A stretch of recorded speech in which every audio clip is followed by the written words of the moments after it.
We saw the Fellini film last Tuesday. It is not one of his best. It lacks a cohesive structure. You know, you get the feeling that he's not absolutely sure what it is he wants to say. Of course, I've always felt he was essentially a technical filmmaker.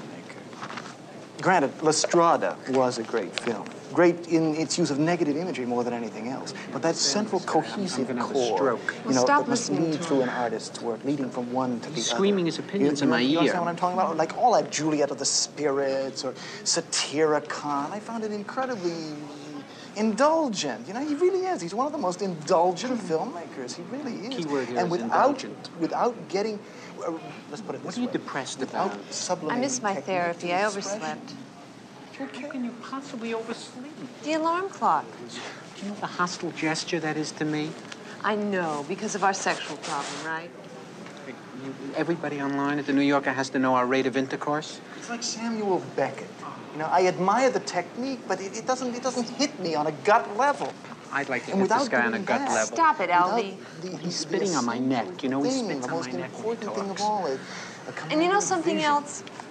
You know, you're so egocentric that if I miss my therapy, you can only think of it in terms of how it affects you. It's Weltanschauung is what it is. Probably on their first date, right? That probably met by answering an ad in the New York Review of Books.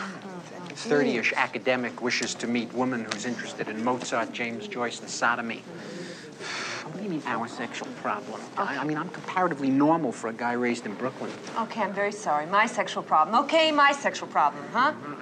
I never read that. That was Henry James, right? Novel? You know what the sequel to Turn of the Screw? It's the influence of television.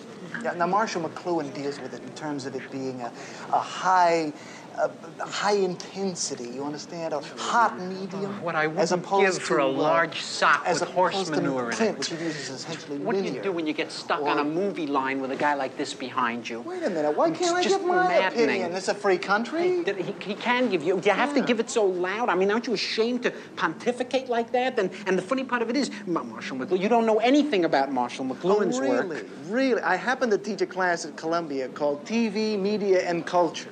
So I think that my insights into Mr. McLuhan, well, have a great deal of validity. Oh, do you? Yeah. Well, that's funny because I happen to have Mr. McLuhan right here. So yeah, just let me come over here a second. Oh, Tell him. I heard what you were saying.